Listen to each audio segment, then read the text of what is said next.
guys, it's me, Miss Bethany. Welcome back to another story time. We're back for another full week of stories. This week we're going to do Easter stories because this weekend is Easter already. Can you believe it? So I have my little Easter bunny ears on and I have two stories today. Today is Monday, April 6th, 2020. It is a beautiful day out. Excuse me. It is a beautiful day out. The sun is shining. So I hope you guys go out, get some fresh air, go out on your trampolines, go out on your bicycles, go out and walk your dogs if you have any puppies that you have. So let's jump into these stories, huh? So I have two stories. The first one is Pete the Cat, 5 Little Bunnies. And the second one is Pout-Pout Fish, Easter Surprise. Oh, and here comes Dixie wanting to say hello to everyone. Why don't we start off with Pete the Cat, 5 Little Bunnies.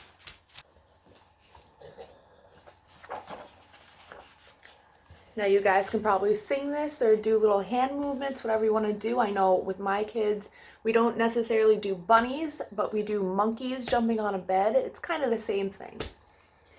One night, Pete was bunny sitting 5 little bunnies when all of a sudden,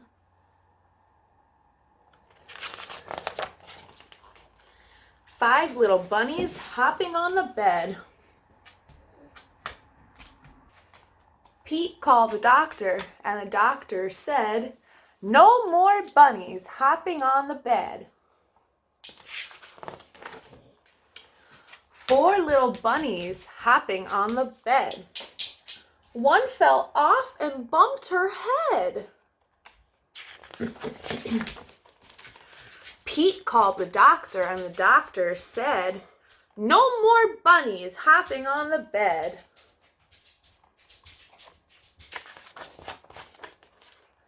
Three little bunnies hopping on the bed. One fell off and bumped his head.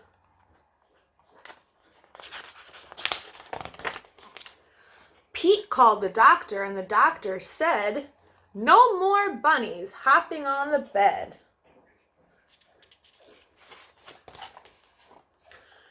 Two little bunnies hopping on the bed. One fell off and bumped his head. Pete called the doctor, and the doctor said, "No more bunnies hopping on the bed."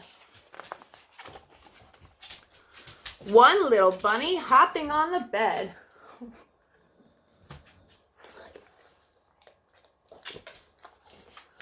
One fell off and bumped her head. Pete called the doctor, and the doctor said, "Dixie, back up. Come on, stop." Pete called the doctor, and the doctor said, "Put those bunnies straight to bed." So Pete and the 5 little bunnies hopped right into bed. The end. That was our first story. And apparently Dixie wants to be in the video the whole time here. Baby, I have to read. My friends can't see the book if you're standing right in front of the camera.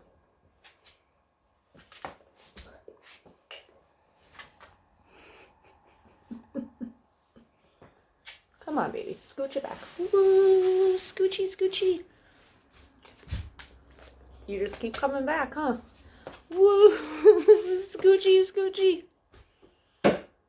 Don't give me those puppy dog look. Don't give me the puppy dog eyes. All right. Our second story is Pout-Pout Fish Easter Surprise. No.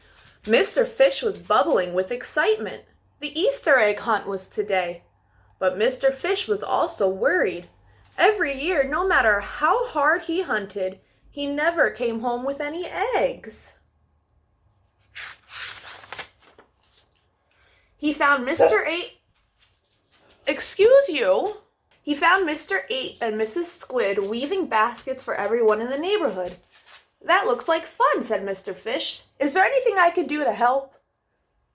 "Thanks for offering," said the octopus. finishing up several different baskets at once. "But we've got it covered." "It's tricky business, Mr. Fish," said Mrs. Squid as her tentacles twisted and tied.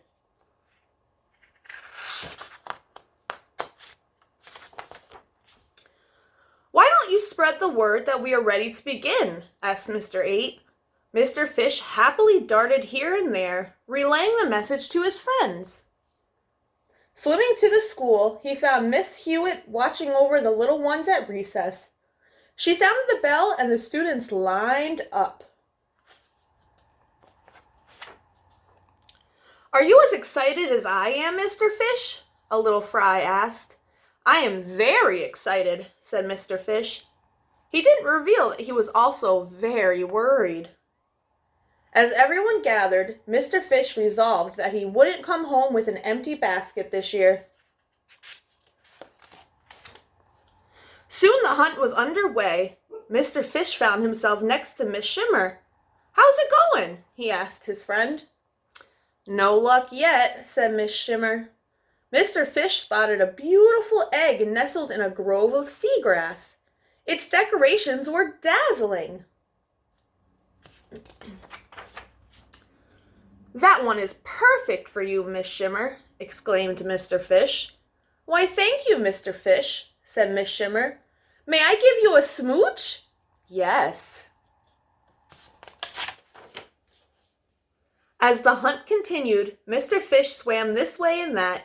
Near a shipwreck, he spied an egg that seemed just right for his friend Starfish.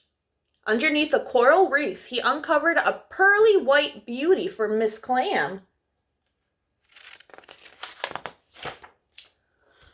With Mr. Lantern, Mr. Fish explored a dark crevice and found an egg with a glow all its own. "This one is for you," Mr. Fish said to his luminescent friend. More and more eggs were discovered, and the treasure hunt was winding down. And then, to his surprise, Mr. Fish discovered an egg of his very own. But then he saw the friendly little fry, who hadn't found any eggs yet. I don't know if you can hear, but Dixie's outside making all kinds of noise.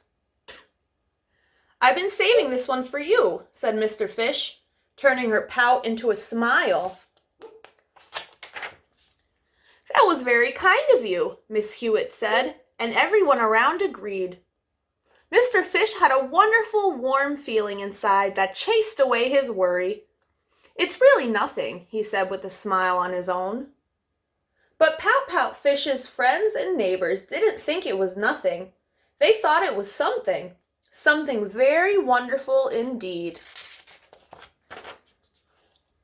Before Mr. Fish could swim away home with an empty basket once again, they surprised him with a special treat they gathered just for him. "You always help us find the perfect egg," said Mr. 8, "and we wanted to make sure you found the perfect treasure for yourself." "I don't know what to say," said Mr. Fish. "There's only one thing to say," said the little fry. "Happy Easter, Pout-Pout Fish." The end.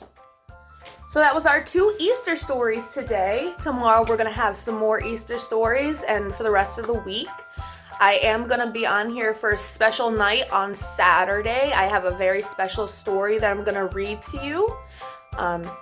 So as always, I want you guys to get some fresh air. I want you to say please and thank you every day. Say I love you every day. And I wanted to talk to the mommies and daddies for a minute. I know that most of us are off of work.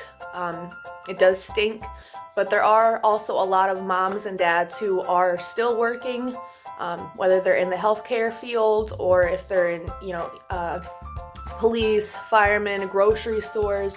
I just wanted to thank you very much from the bottom of my heart. My husband and I do appreciate everything you are doing. So thank you very, very much. And I do say my prayers every night for you guys, that you are safe, you are healthy, and that your families are safe and healthy as well when you guys get home from work. So my friends, as always, you are kind, you are very important, and you are very, very loved. Love you guys.